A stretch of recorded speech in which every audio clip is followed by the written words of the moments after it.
Good evening, everyone. Time for another silver update. This is the 5-minute chart of silver provided by netdania.com. You can click on the link below. Now, if you remember, we had a serious decline in the price of silver going up into the Fed announcement minutes where Bernanke decided not to taper. You can see that was right in here. Some had mentioned that perhaps it had been leaked. And then, of course, we had this move from 2120 to about 2320. So that's about a 10% move, at least to this high point, 10% move. You're talking about a 7-8% move. So a 10% move up and about a 7 or 8% move down. Now, of course, this move down was accompanied by a very large move down in the stock market as well, and that was due to the debate about Obamacare being defunded and the debt ceiling coming on, and this thing that we continually have to revisit because we're going deeper and deeper into debt. And then the nonsensical statement by the president that raising the debt ceiling doesn't mean we need to go deeper in debt. But the absurdity of this, that the price of silver, as I pointed out before covering Jason Hommel's article, that should move about 0.02% per day is having 10% moves, is completely absurd. We know that the price of silver is determined by supply and demand, or should be determined by supply and demand. The amount of silver that's used in manufacturing and investing certainly cannot change by 10% day in and day out. So first of all, we know we have a manipulated market, and second of all, we have a market that's affected by these nincompoops, central planners, and they're always a failure. They're the scourge of the earth, and we're going to show you that in tonight's episode. Now, I wanted to take you to a commentary that's from Mises, and this is Peter G. Klein talking about this sort of thing. I just want to play a part of it for you.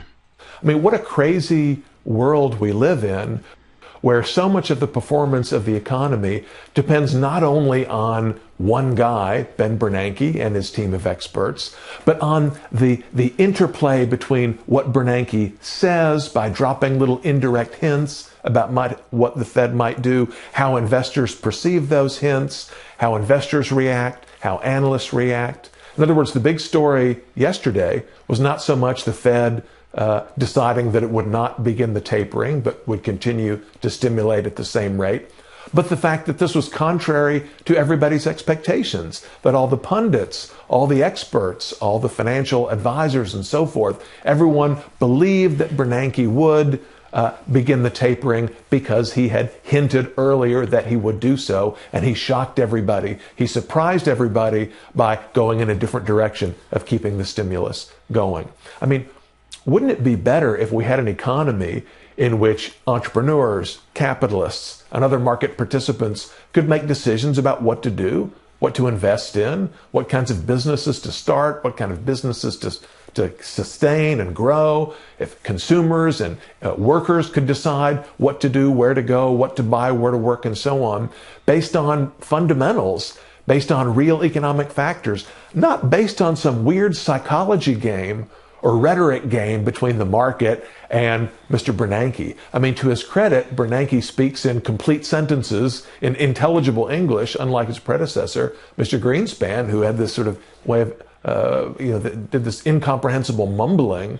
But it's still the case that so much time and effort, so much energy, so much real wealth is destroyed because everybody's playing this game. What will the Fed do? Will the Fed do what it said it did? Said it was going to do? Is it going to try to fool the market? Is Bernanke being clever, pulling some kind of a trick by saying one thing and then doing another? What a tremendous drain on the economy that we live in that kind of a world. And one other comment, everybody's been excited the last several months trying to anticipate who the president will choose as the next Fed chair after Mr. Bernanke retires. Would it be Larry Summers? Well, over the weekend, Summers announced that he was withdrawing his candidacy. Will it be Janet Yellen, who's widely considered the front runner now? Wouldn't it be great if we lived in an economy where nobody cared who was the Fed chair, where we didn't have a Fed chair, where the economic system was run by entrepreneurs and other market participants, where the monetary system was independent of political influence, was independent of personality, where nobody cared whether a flamboyant guy like Summers or a reticent and quiet person like Yellen were the Fed chair. That's the kind of economy I wish we had, one in which the government is so small and does so little, and there is no central bank, that we wouldn't have to worry about these things. We could talk about the economy and the real things that matter in people's lives. And wouldn't that be nice? But unfortunately, we're going in the opposite direction.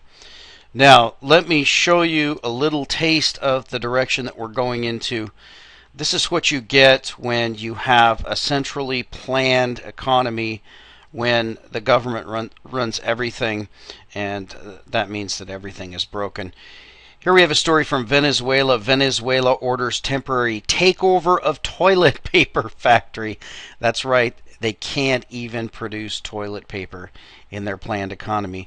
Caracas, a Venezuelan state agency, on Friday ordered the temporary takeover of a factory that produces toilet paper in what it called an effort to ensure consistent supplies after embarrassing shortages earlier this year. Critics of President Nicolas Maduro say the nagging shortages of products ranging from bathroom tissue to milk are a sign his socialist government's rigid price and currency controls are failing. They have also used the situation to poke fun at his administration on social media networks. A national agency called Sundicop, which enforces price controls, said in a statement it would occupy one of the factories belonging to paper producer Manpa for 15 days, adding that National Guard troops would safeguard the facility. That's right, they're deploying National Guard troops for the distribution of toilet paper.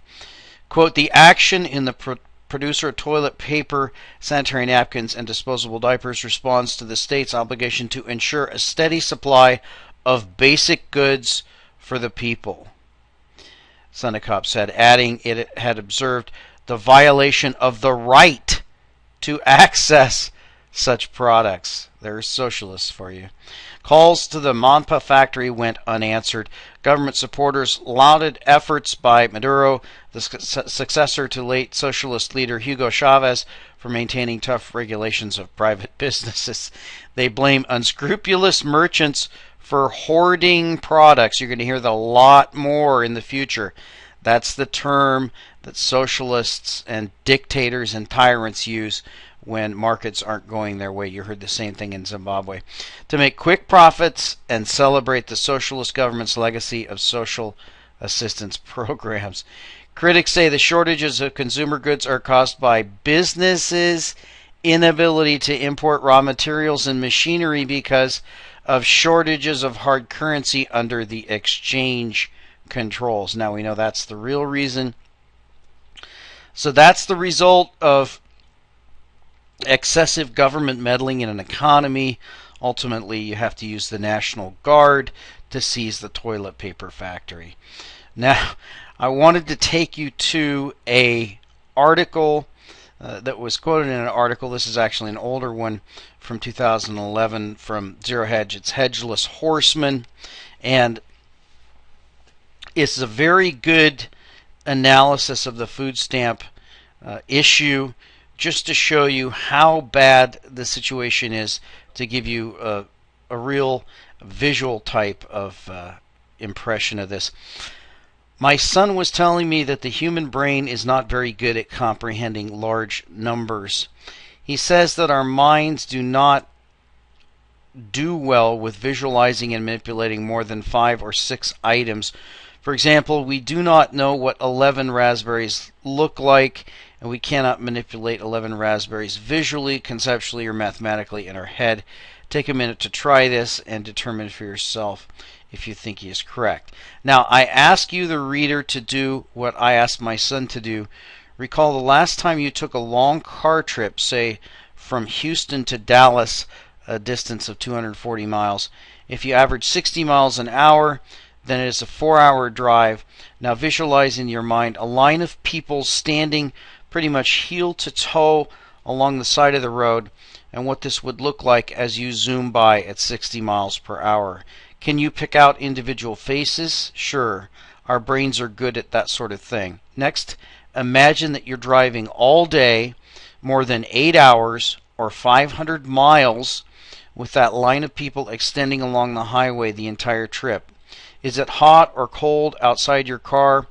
Do you have a drink in the cup holder? How much did the drink cost? How many times will you need to stop to use the restroom or get fuel for your vehicle? What is the price of fuel? Finally, if you can imagine driving all day, every day, for 31 days, that relentless line of people standing heel to toe passes by at 60 miles per hour for an entire month. When you've reached your destination 15,500 miles away, the 47 million people you will have passed is the number of people lining up for a meal every day in America's bread line, also known as food stamps or SNAP. Our minds may not be able to comprehend this huge number, but remember a couple of faces you could pick up along the drive and keep these people in your prayers this holiday season. The decision to debase the dollar was not theirs, but the burden of bearing the government's largesse and the resulting increase in food prices most certainly is. And this is from back in Christmas. So think about that. We hear a lot about the bread lines back in the 30s during the Great Depression. Imagine a line that is 15,500 miles. That's the length of the bread line every day in the United States of America. Think about how large that number is. That is a number large enough for if you had 1,000 cities in America, 1,000 cities having a line of nearly a mile. That is an insane number. That's the number that we have. That is the result of the central planners, the government meddling, and the only answer they have is more of the same. That's what we're going to be seeing with the deficit debate, the debt ceiling debate. Of course, they're going to raise the debt ceiling. They're going to talk about some kind of cuts. They never cut. They're going to continue to grow the government and give more power to the Federal Reserve, give more power to the Congress, until ultimately we end up in a situation where we're like the Venezuelans, where we have to have the National Guard come in and take over the toilet paper factories. And we'll talk to you next time.